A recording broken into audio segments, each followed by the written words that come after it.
Jak se vede. V dnešním videu se vám pokusím nastínit, co dělat s touhle hračkou, jak s ním zacházet, jak s ním nezacházet, co dělat první den, abyste si nerozbili huby. Takže první pravidlo, tohle se nikdy neučit.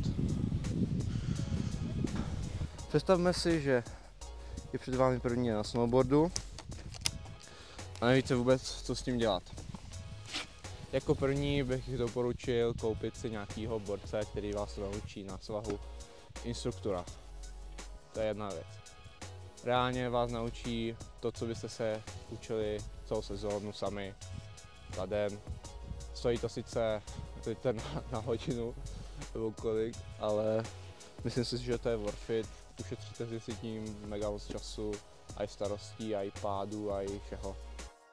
Pokud nemáte peníze na instruktora, jako já jsem neměl, nevadí, v tomhle videu si vysvětlíme, co dělá a co nedělá. Takže jako první věc je důležitý si nějak představit snowboard, tohle je vázání a je dobrý si ho nastavit, nemít ho kolmo. Mně je nejlepší z začátku nastavit si 15 stupňů, abyste to měli pěkný do Včka.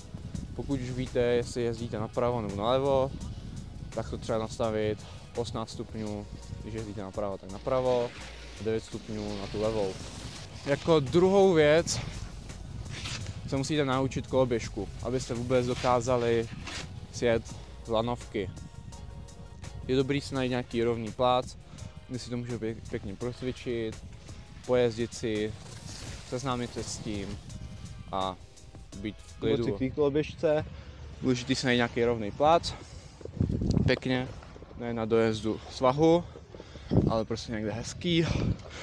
A zadní nohu máme vzadu, ne vepředu, nechodíme takhle, protože to je úplně debilní. Pěkně se klouzat, pěkně si to nastavit a sjet si, jo? Nastavit, na kopce, ale je důležité se tohle naučit, borci, a umět pracovat s tím snowboardem na rovině.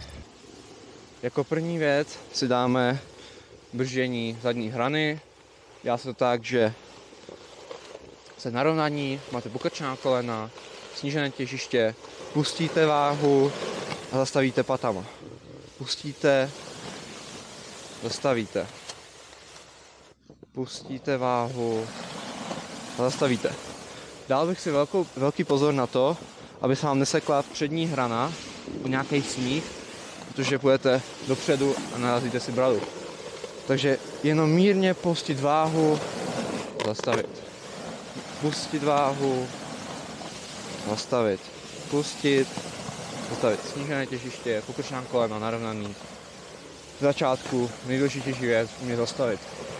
A pacha na tu přední hranu, ať se vám nesekne a neuvidíte držky. Zastavit, pustit, zastavit. OK? Pokud už máme zadní hranu zmáklou, umíme zastavit si v pohodě. Naučil bych se takzvaný stromeček. To znamená, že dávám si pozor na to, že mám ramena furt ve stejné rovině. Nejsem tam takhle skrčený, jsem narovnaný, mám snížené těžiště, snížený kolena a kouknu se, kam chci jet, dám si tam ruku, mám ramena ve stejné pozice a váha tam, kam chci jet. Zatlačím si a jedu doprava. Zatlačím doleva, nohou, snížené těžiště a zastavím si. Kouknu se, kam chci jet, dám si tam ruku, ramena rovná a snížit těžiště a zastavit. Na druhou stranu.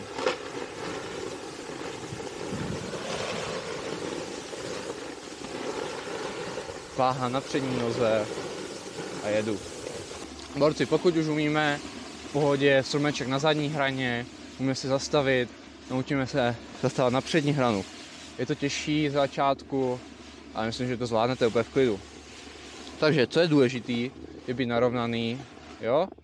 Mít ramena zase rovně a vlastně funguje to úplně stejně na stejném principu, prostě pustím si, zastavím si, pustím si, zastavím si. mám snížené těžiště, pokrčená kolena, jsem narovnaný a zastavím si. Úplně v klidu. Dával bych si pozor na zadní hranu, ať se vám nesekne a nehodíte držku. Jo? Pěkně pomalu. Zastavím, pustím. Úplná pohoda, to dáte. Pokud už zvládám pěkně zastavit se na přední hraně, nedělá mi to žádný problémy. Naučím se stromeček na přední hraně. Je to těžší než na zadní, protože jste vzhledem ke svězdovce, ale úplná pohoda. Mám snížené těžiště, narovnaná ramena. A tam kam chci jet, tam se podívám a tam dám váhu. Jo? Úplně v klidu. A zastavím si. Tam kam chci jet, ukážu si, dám tam váhu na přední noze. Zastavím si.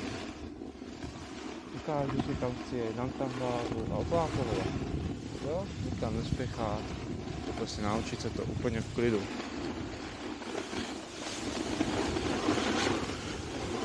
Cvičení dělá mistry.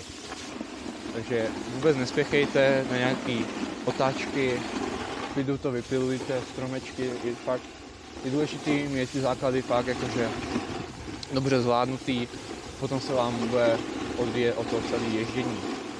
Takže vůbec bych to nepodceňoval, naučte se to fakt pořádně. Pokud máme už zvládnutý pěkně stromečky, nedělá nám to problém, tak v dalším videu si ukážeme, jak už jezdit jak snowboardák, jak už to všechno dát dohromady, abyste mohli jezdit parádně. A pokud se vám video líbilo, budu moc rád za odběr nebo like. Sdílejte to s kámošema a jezdit si na snowboardu. Snowboard je mnohem větší fán než lyže. Takže díky. Zdar.